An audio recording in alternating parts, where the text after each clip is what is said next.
reported some toe soreness, and that persisted into today, into Monday morning. The 49ers play on Thursday against the Rams, big divisional game. So obviously this is a significant concern for San Francisco on the short week. They're not going to do anything full speed this week. That's how it always works ahead of a Thursday game. But in summary, the 49ers now have two banged up quarterbacks, two banged up receivers on the 53-man roster in Ricky Pearsall and Juwan Jennings. I also have a Ricky update that I'll share for you here in a second, but let me get through the summary. They've got one of their top wide receivers on PUP and Brandon Ayuk. They've got a very, very struggling rookie left guard who's filling in for Ben Barch, who's on injured reserve.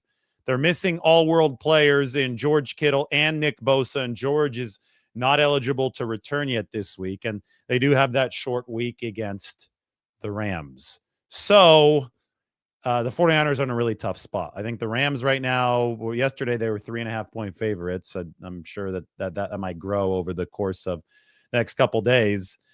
One of the issues for San Francisco is that Brock Purdy entering the game against Jacksonville was healthier than their second option at quarterback, Mac Jones.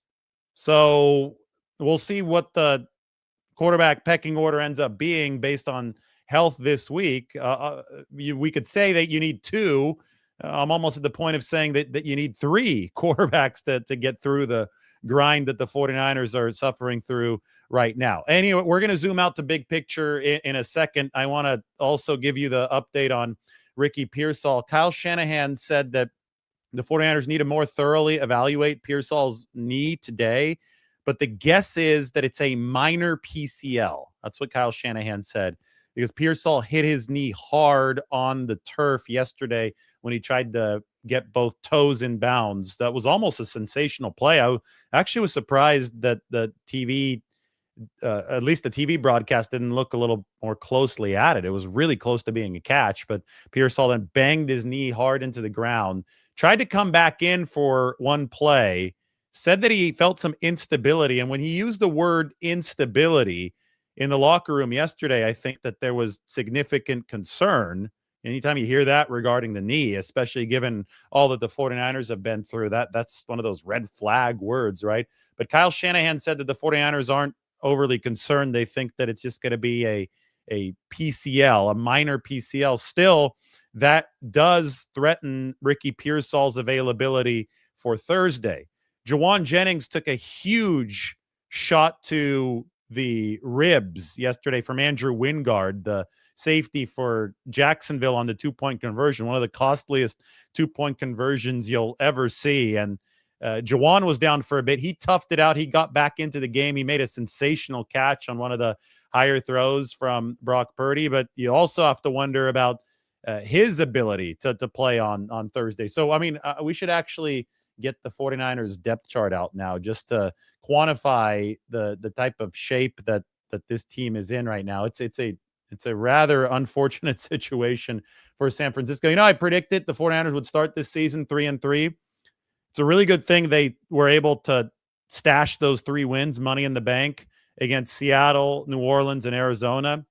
And you could even argue that they stole a couple of those wins, the Seattle and the Arizona games. It's a really good thing they did that, with a Rams game coming up now that's going to be played with the damage that I just listed for the 49ers, and then another road game against Tampa Bay. Now, I get that they'll have extra rest for that game against Tampa Bay. That might really help them, but it looks like 3-3 based on the odds might be the likeliest 49ers pathway before the schedule starts easing up. All right, we got to go through all of this injury damage right now. So Brock Purdy can go back into the injury shade with the toe soreness.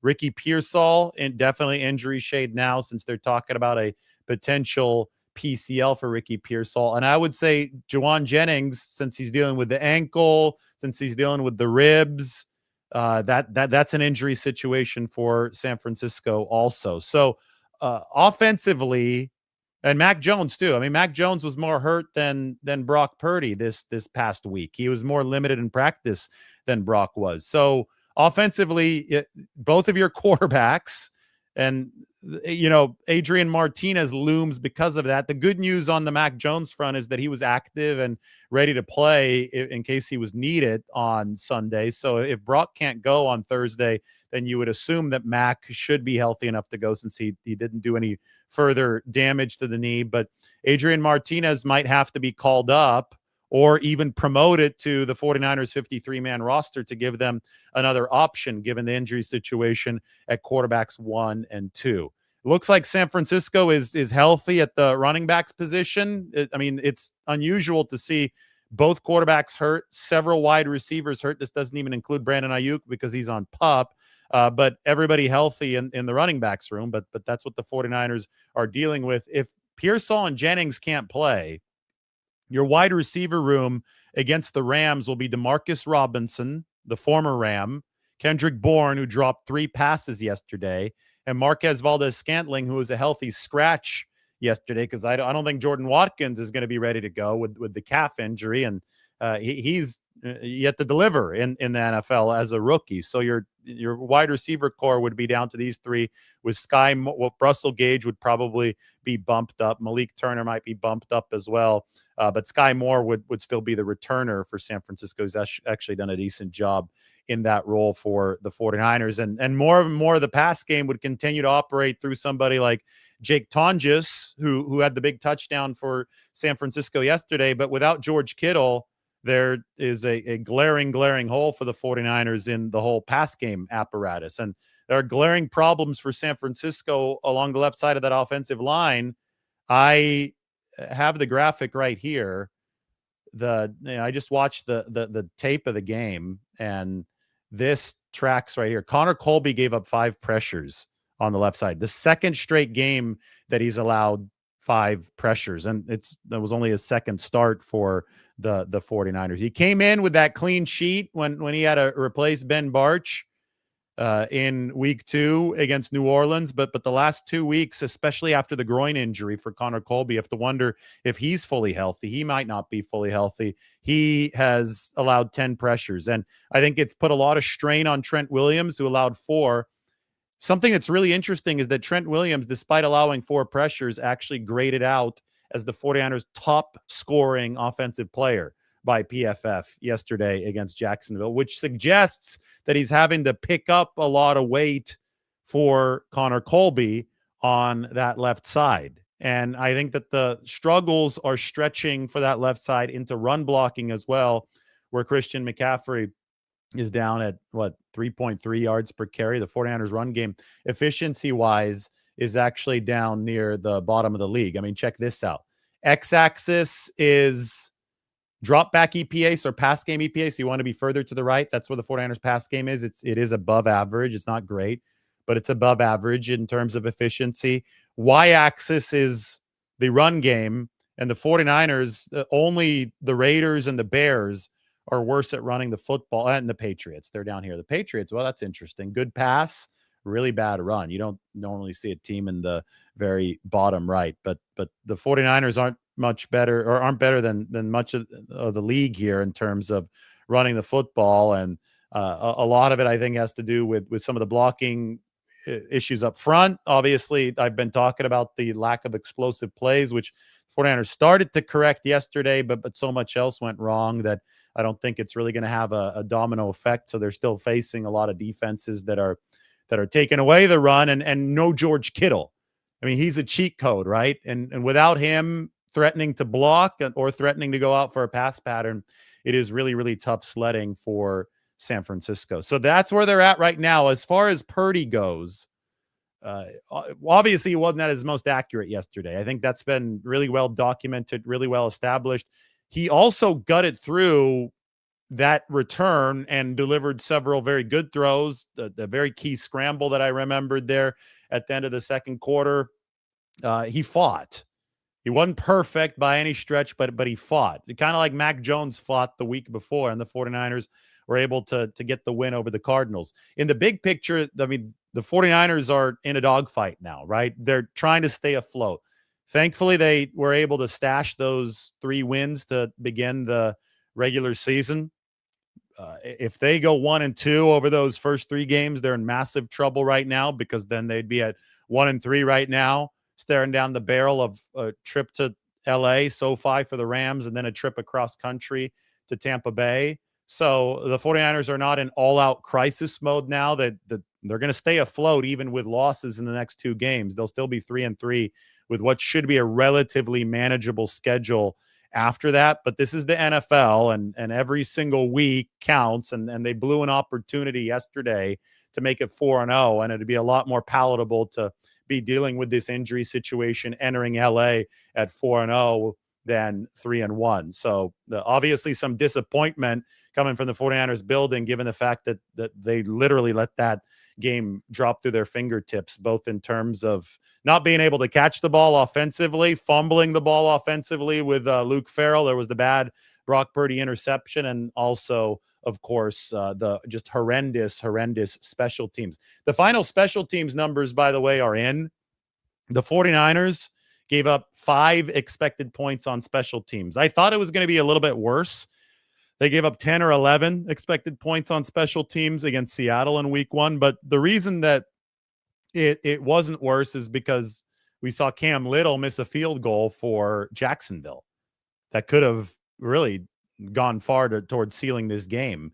Missed the field goal from 40-plus yards out, gave the 49ers a little extra life there at the end. Jacksonville also made a couple of errors of their own on special teams, like when the rookie stepped out of bounds on that initial kickoff, gave the 49ers a good 30 yards that they shouldn't have had. So plays like that, and a couple decent punt returns from Sky Moore in this game. Plays like that really boosted the 49ers special team score to -5. It was still horrific at -5. That happened to be the difference in this game, right? Offense and defense actually played this relatively even. 21-20 would have been the score in the 49ers' favor if you took out the return score. So offense and defense played this relatively even, despite all the mistakes that the offense made with the drops and the giveaways, and despite the bad luck on the defensive side, they couldn't grab any takeaways, even though they were really, really close. But special teams just got blown out of the water in that return game. They lose by 5. They lose 5 expected points. Special teams back to either the very bottom of the heap or near the bottom of the heap in terms of overall efficiency this year after 2 more positive games.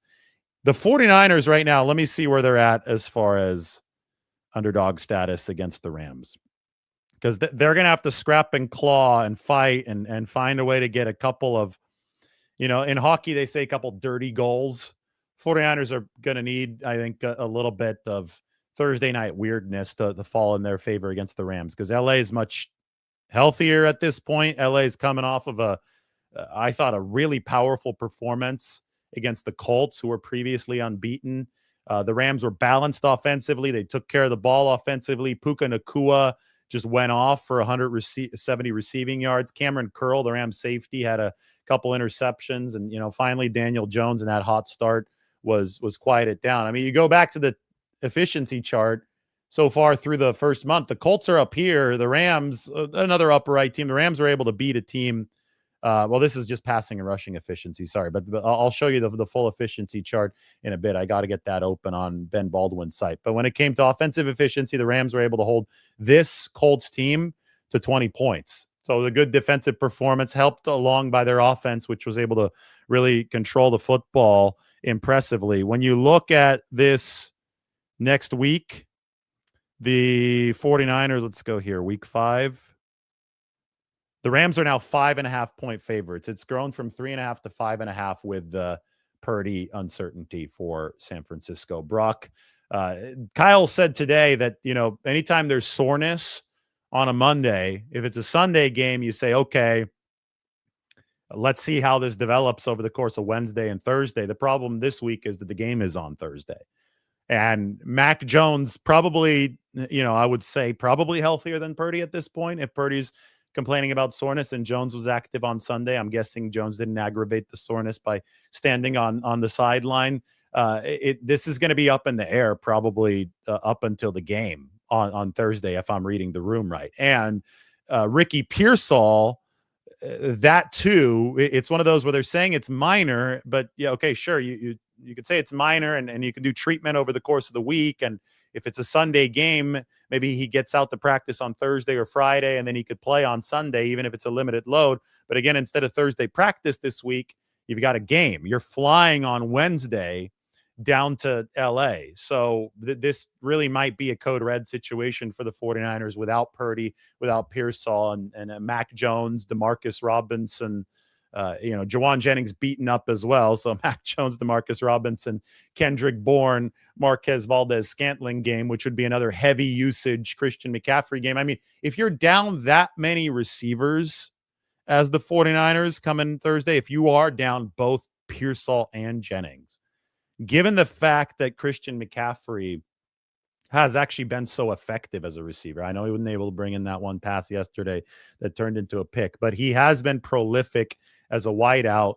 You wonder if maybe he's lining up even more often outside the backfield, and Brian Robinson and maybe even Isaac Guerrero is brought in to give the 49ers backfield a spark, some weight off of McCaffrey, just because he's going to be needed so much in the pass game to pick up the slack of what the 49ers have lost. When you talk about the 49ers needing a couple dirty goals on Thursday to potentially win this game against the Rams, well, A, they've got to shut down the guy on the left here. B, the guy on the right is going to be counted on to convert some of those swing plays to the 49ers. Fred Warner was in position to potentially grab 2 interceptions yesterday, and he punched a ball out from Travis Hunter, but the 49ers couldn't recover it. Warner, these are the 2 highest graded players in the entire NFL right now. Warner's got a 93.4 grade, and Puka Nacua on the left has got a 93.1 grade. Literally the 2 highest graded players in the NFL are both BYU football products. They did a jersey swap. I'm guessing this looks like it was after a night game. So this was probably a couple of years ago, but they've run a jersey swap already. And now they're both on their way to all pro campaigns. I said that Puka had 170 receiving yards yesterday. The 49ers will need to find a way to limit Puka Nacua. Renardo Green, with his neck injury, is probably going to be questionable again today. I didn't think that Darrell Luter Jr. played a bad game yesterday, though. I didn't think that. The 49ers schematically tightened things up with their coverage yesterday, and they're going to have to make sure that starts in the first quarter instead of the second half, because they were giving up way too much pitch and catch with the 4-man pass rush against the Jags in the first half. But in the second half, they gave up, 94 total yards, like total. Run and pass game. Trevor Lawrence didn't have much room at all, and they were able to manufacture a little bit of pressure. That's going to have to start from the get-go on Thursday. Obviously, you can't let Puka go for 170 on you, but the guy right here on the right, a couple of those near interceptions, they're going to have to actually turn into interceptions. There's going to have to actually be a fumble or two. The 49ers are second to last in turnover differential right now, and I will say my take after watching the tape in this game, here's the tape verdict, is that it is not like the 2018 defense that just wasn't coming close at all to takeaways and interceptions. The 49ers have a lot of opportunities on a game in, game out basis that just aren't falling into their hands. Like, for whatever reason, they're an inch or two off.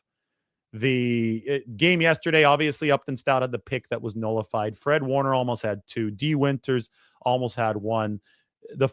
It just has to start breaking in the 49ers' favor defensively. I actually think that they're flying to the football and they're putting themselves into decent position for some of these takeaways. And I think if they continue doing that, the probability does work in their favor.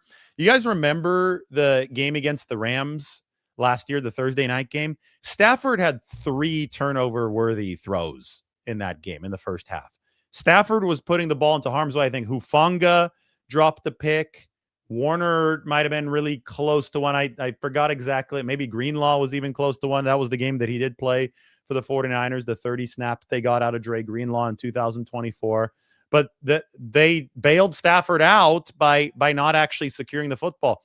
That can't happen again, especially if they do get into position to do that. I know they don't have Nick Bosa, and that's going to be that's a big loss when it comes to pressuring a quarterback and getting him into position to do that. But I think that the situation is critical now for the 49ers to get some of those dirty plays to go into their favor, because they can't continue riding a turnover margin that is number 31 in the NFL. The fact that they're 31 in turnover differential and they're 3-1 is borderline miraculous at this point. And the situation is critical to get that turned around moving forward. So do I have Renardo Green listed? Yeah, I do.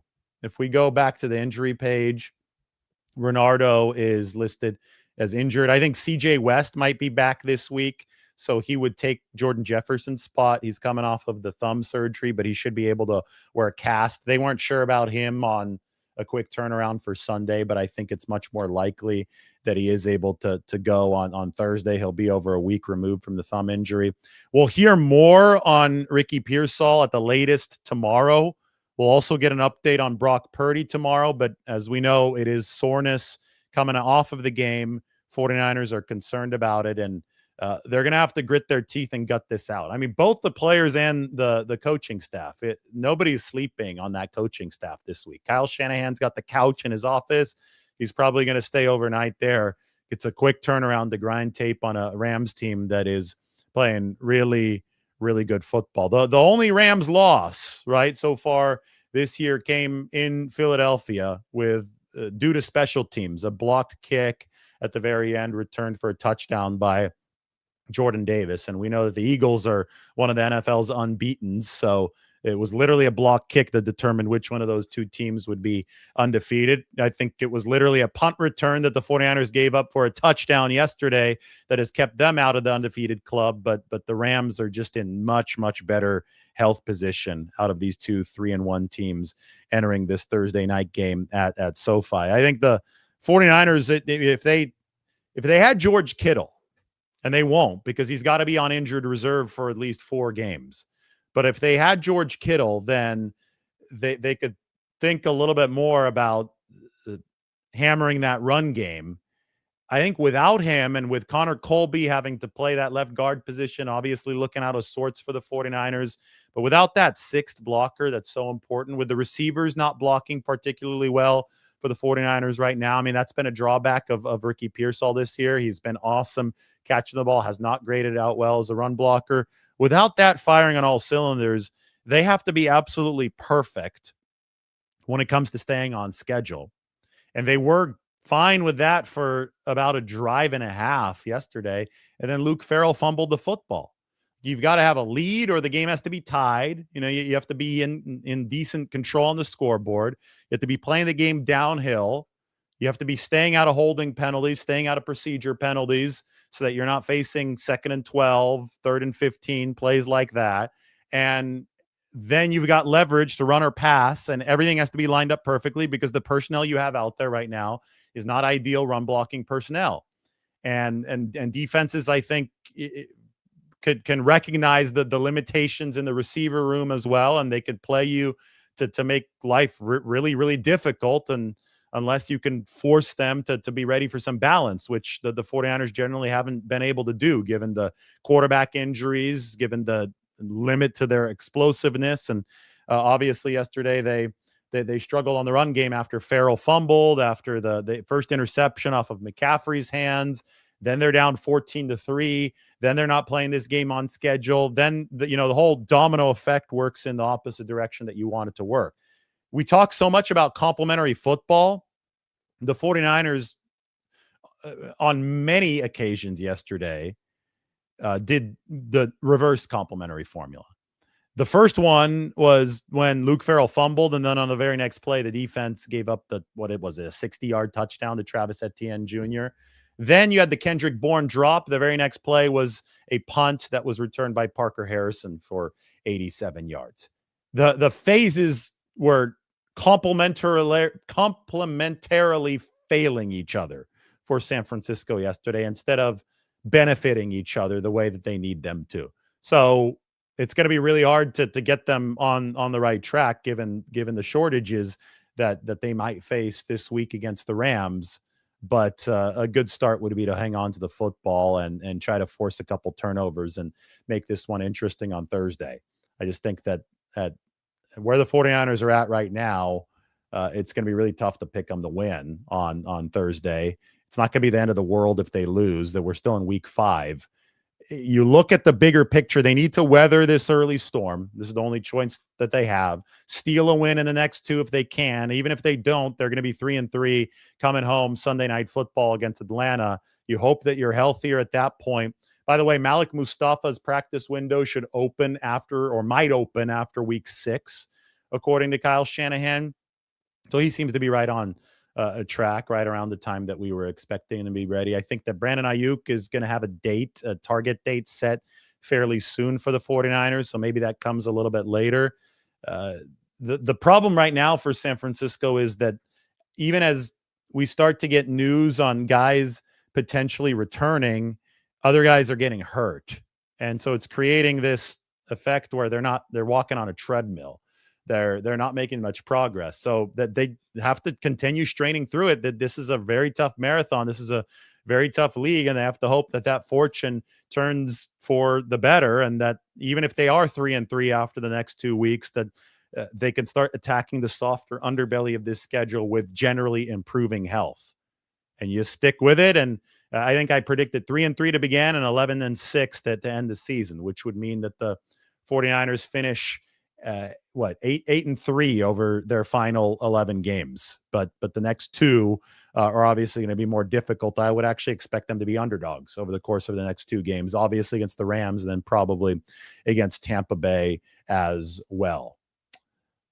I have the articles up on the San Francisco Standard is linked in the description.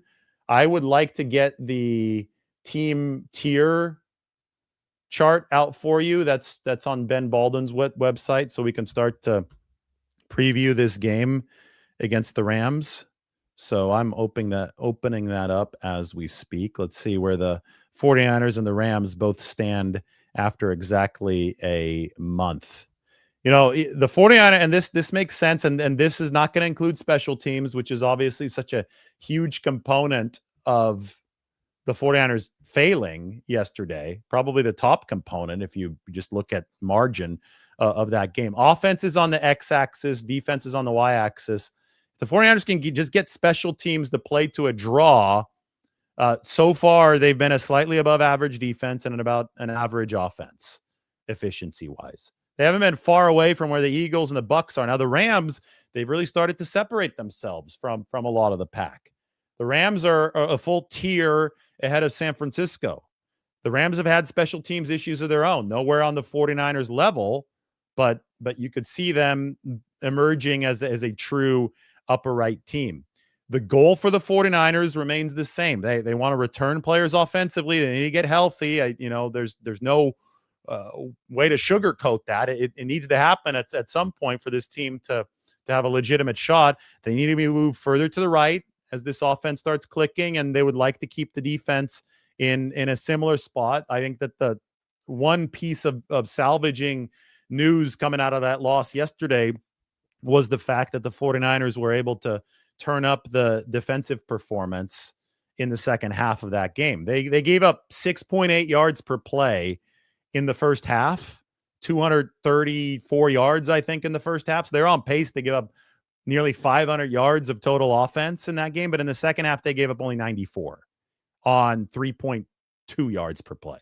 So Robert Saleh, despite having major issues with his pass rush without Nick Bosa, was able to find a way to make this work. And the numbers would have been even more impressive had that Upton Stout interception held up.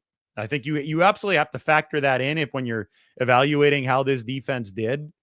So if the 49ers can find ways to deliver the smoke and mirrors or whatever it took to perform in the second half the way that they did, they were actually fitting the run game a little bit better. They were swarming to some of those screen passes that Jacksonville tried. If Robert Saleh can eke that out of this unit, they can stay in this range defensively.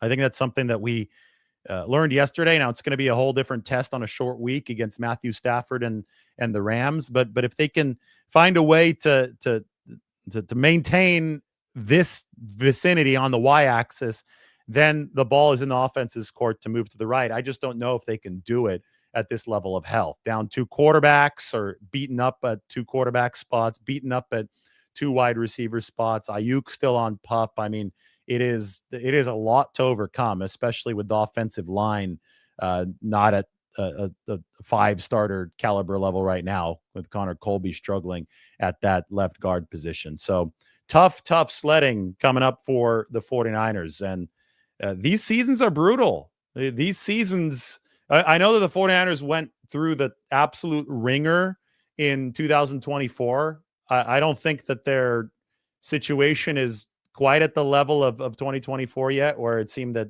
more than half the roster what was out by the end of the season. But this is looking like the toughest part of 2025 so far. And their only choice is to stay the course and to try to make it work and to try to get better in that turnover department and hope that a couple balls bounce their way on Thursday against the Rams. I'm going to answer a few questions.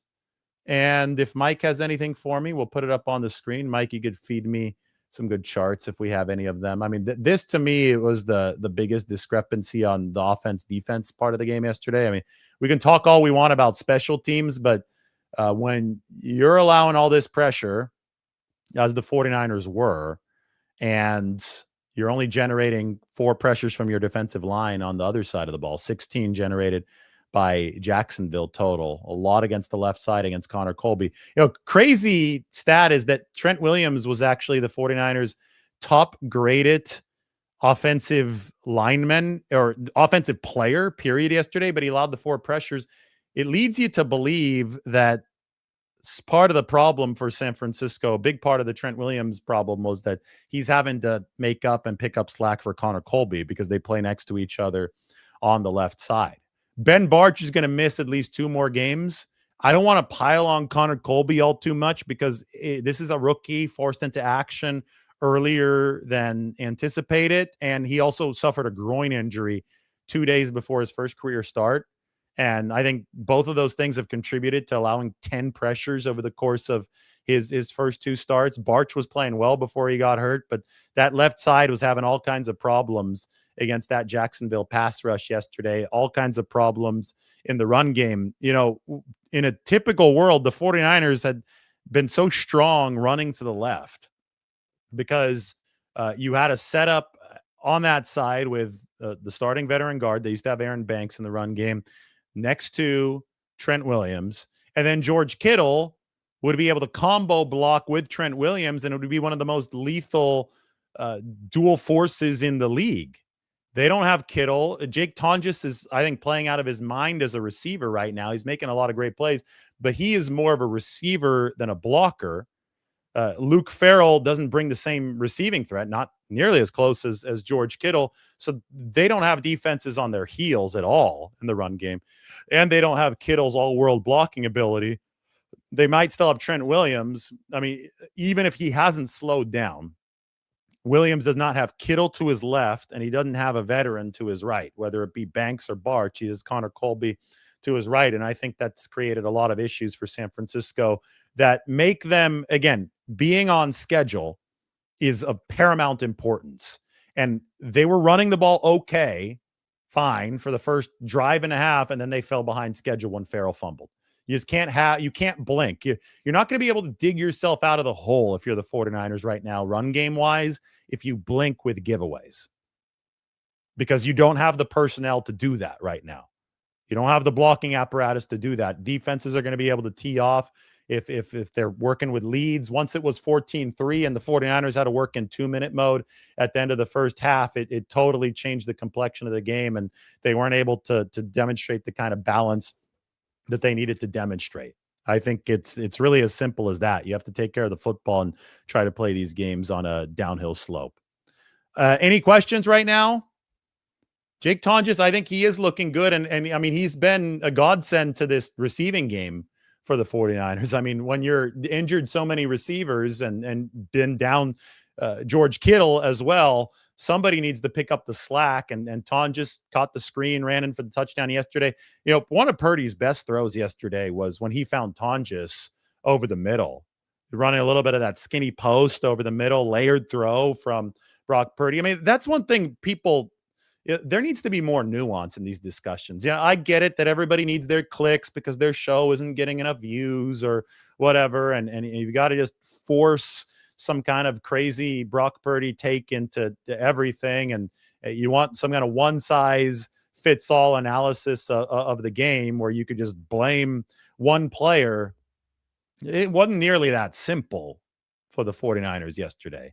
Obviously Purdy was not playing at 100%, but he made a lot of really good throws and a lot of plays to keep the 49ers in the game. One of them being that one to Tonjes over the middle of the field, which that's the Purdy special, right? Over the linebacker in front of the safety. He also missed on a couple of those, especially to DeMarcus. I think one to Tonjes later on, but DeMarcus Robinson on the fourth down. He coming off of drops though, right? I mean, there was a sequence that was almost a joke for the 49ers in that first half where Bourne dropped one on the very next play. Christian McCaffrey dropped one. There were two screens in a row, like two, what should have been household easy catches, just went through receivers' fingertips, putting the 49ers into third and long. And then Purdy had a throw. It was a crazy throw that he had to make to Jake Tonjes through traffic, kind of had to put it behind him and low so Tonjes could slide and make the catch. And they converted 3rd and 10 after two drops. So, and this was a cycle that kept on repeating itself yesterday, either through drops or because of the run game finding itself playing an uphill battle due to the fact that the giveaways happened. That there had to be bailouts with Purdy's arm happening on later downs. And many of the times he succeeded, some of the times he didn't. But collectively, it just wasn't a performance that was in enough flow for the 49ers to deliver what they needed to on the scoreboard. They had nearly 400 yards of offense at 6.2 yards per play. They showed plenty of explosiveness, plenty of really good throws from Brock Purdy to move the football down the field, even despite the fact that they were behind in game script and they weren't running the football well, in large part due to that. That was all fine. But when you have nearly 400 yards of total offense at 6.2 yards per play, you need to be scoring close to 30 points. And they didn't do that. Giveaways, red zone struggles, those two things. You have to be better. Drops and giveaways went hand in hand. So you just have to play a cleaner game, and it's going to get harder and harder to play a cleaner game as injuries mount. That injury situation has to improve instead of worsen on the offensive end. And I know that right now this is an update that is talking about the injury situation worsening on the offensive side of the ball for the 49ers. Chris says 49ers lose one game and half the fan base jumps ship.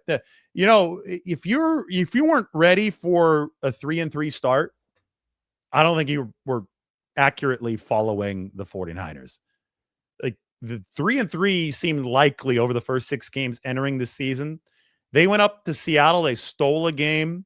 Brock Purdy deserves a whole heck of a lot of credit for what he did on a couple injuries against the really good defense. Jake Tonjes delivered. Everybody deserves credit except for Jake Moody in that first game. I mean, the 49ers looked like they were dead to rights on the road against Seattle, and they got the job done. So they stole a win up there. They hung on with a backup quarterback against New Orleans. They hung on and figured out a way to win against a lot of poor odds against Arizona. So you could say they stole 2 of the first 3 games. They socked money into the bank with wins in 2 of the first 3 games. They weren't able to dig themselves out of the self-inflicted hole they created yesterday. So they're 3-1. Again, even if they're 3-3, hell, they could drop the 3-4 and 3-5, and it probably wouldn't be the end of the world, given what we've seen from this team in the past, and also given the upward mobility that they'll have. I'm not saying it to be a good thing for the 49ers, but the fact that people react the way that they do after one loss is a joke. It's like, grow up, show some maturity. This is the National Football League. Every game is tough as hell, and it becomes exponentially harder when you're missing guys, as the 49ers are missing guys. There's no doubt that they committed several egregious errors yesterday, and that special teams was horrific. I'm saying all of these things but the other team is paid as well, and they're paid to capitalize on those errors when you make them, and you're not always going to get off scot-free when you have a bad game, especially against the defense ranked number 2 in the NFL in Jacksonville. They might be ranked number 1 after that game, after they forced some of those 49ers takeaways, or 49ers takeaways on Jacksonville's end. So, I mean, act like you've been there before. Act like you've watched the league. And, 3-1 is not a horrible place to be. 3-2 wouldn't be a horrible place to be. 3-3 wouldn't be. This is a long season, and you have to look at this in the big picture. The 49ers need guys back. They need to continue developing with their young players on the defensive side of the ball. And we'll see where they're at in November. We'll see where they're at in December. But acting like one game is a referendum on the whole season, or being, a lazy media member and acting like one game with a sore toe is a referendum on Brock Purdy's whole career, is peak foolishness. And I'm just not going to have it on the show. I'm not like it. There's a similar cycle with every single 49ers loss, where it's this massive overreaction where people want to pile blame onto one player because it's easier for simple minds, I guess, to process that. And then the week starts and people start watching the tape, and the analysts all come out and they just start saying the same thing that we're saying here from the very beginning, that like, oh, this is a little bit more complicated. I think that the ultimate way to look at the complexity of this game is that the 49ers were within 5 points of winning, or 5 points of the Jaguars, despite the fact that they turned the ball over 4 times and they didn't grab a single takeaway. That shouldn't, it shouldn't happen in the NFL. And they give up a punt return for a touchdown. They won on offense and defense 21-20. They lost 6-0 in the return game. The bottom line is the 49ers, despite a lot of their injury problems, clearly remain a very tough team to beat. They have a lot of fight in them. They have a lot of quality players and a lot of quality depth that makes it so. They could do a whole heck of a lot wrong against the team that's proven to be good so far this year in Jacksonville, and they could still be in position to win late. They couldn't say that down the stretch last year after they went through the hell of 2024 with all the injuries. That's a big step up for the 49ers, the fact that they were in yesterday's game late. Now they have to figure out a way to avoid the result of Sunday as much as possible moving forward. That's not going to be their only loss of the year. You'd be a fool to think that the 49ers are going to go 16-1 this season. They're going to lose a few games this year. I predicted 6 losses this year. So they're going to, but let's please not have to go through this cycle the second time they lose, the third time they lose, the fourth time they lose. This is the NFL. They're going to lose a handful of times at the very minimum this year. Let's treat this with a little bit of rationality before going off the deep end after every single one of these games.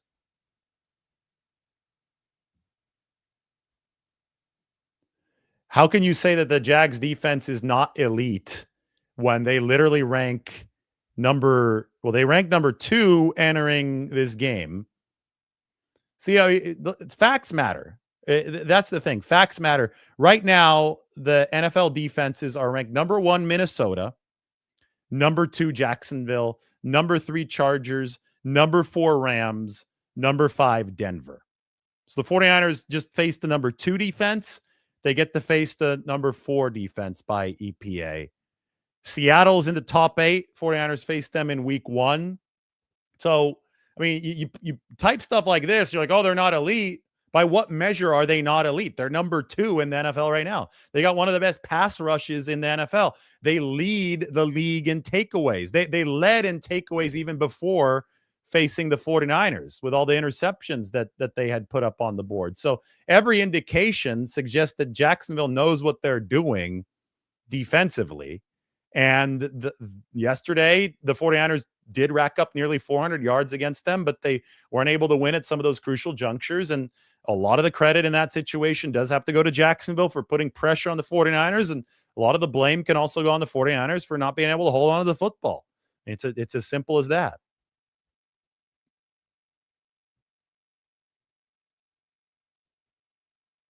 Dennis asks, when's the last time a DB got an INT? Isaac Yadam in November of last year. I think it was week 10. maybe week 11 against the Seahawks. That was the last time the 49ers got an INT, period. Like, it's been a long, long time since they had an interception. And, they're very, very close a couple times yesterday. It wasn't the DB. It was Fred Warner twice, D Winters once. I Upton Stout would have been a DB interception, but that was wiped out. Um, it, I don't think this is 2018 level crisis where they set an NFL record for fewest interceptions ever. They had 2 interceptions all year. I think they're actually getting close to picks this time.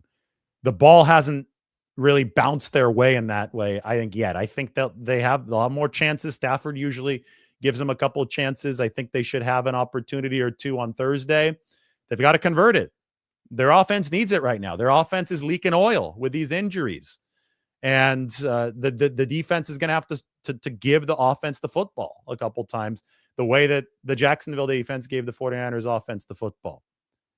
The 49ers had an 11.1% drop rate yesterday. It's the 4th worst by any team in any game this season out of 124 possibilities heading into Monday Night Football. 11.1% drop rate is horrific. Okay. If it's the 4th worst out of 124 games, then my math tells me that's a nice 3rd percentile score for the 49ers. 97% of performances as far as catching the football have been better than the 49ers delivered yesterday. You guys all saw the game with your own eyes. You saw Kendrick Bourne with 3 drops. You saw Christian McCaffrey with a couple. You saw, was there another one? That's at least 5 right there. Trying to think if there was one more. You saw Luke Farrell with the fumble. I mean, it was brutal for the 49ers when it came to drops yesterday, and that absolutely has to be cleaned up. Some of you are insane, says our commenter Greensleeves. Might have to agree. Yeah, Jennings in the end zone. Dropped one. I mean, the throw, a little low. I get it, but I don't think it could have really been high because then that puts the ball in harm's way. That was a damaging drop. You got to clean it up. And the good news, the saving grace of the 49ers is that at this point, it is not yet part of their identity. Now, if it happens again and it happens again after a couple of weeks, check back with me. If they keep on dropping passes, at that point, I'll start to say, well, yeah, this might be starting to be baked into their identity. It's like cement drying, right? You're pouring the cement, but it takes a little bit to dry. And you could put out a stinker out there. You could put out a terrible game. But if you go out the next week and you play a clean game, even if you lose to the Rams, even if the Rams are just better than you because you're shorthanded, but if you play a clean game, okay, maybe we could say that, especially since it didn't happen in weeks 1, 2, and 3 with this horrific level of drops, maybe we could say that was an outlier against Jacksonville. Last year, for example, the 49ers just couldn't get off the field on 3rd and long. 3rd and 12 seemed to be the cursed down. And, 1 or 2 games, you're like, yeah, this happened. Maybe they need some help here. After 4 games, 5 games of it, it's just part of who they were. They couldn't get off the field on 3rd down. It wasn't a good defense. Nick Sorensen wasn't up to the task. Losing Nick Bosa was huge for the 49ers. It was just bad. It was just bad. And end of the day, we saw that defense tumble down to the rankings to near number 29 by the end of the season, and they had to retool everything entering this season.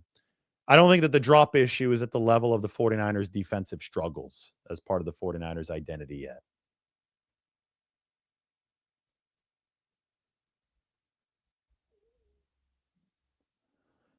Cowing is eligible. Everybody on IR is eligible to come back if they're healthy, but they have to come back after 4 games on IR. So Cowing is, has he missed? Was he placed on IR before week 1? I'm trying to remember because Kittle still has 1 more game to miss because he played in week 1. Travis thinks that Stout's going to be an all-pro. Might be a good call. He's a good player.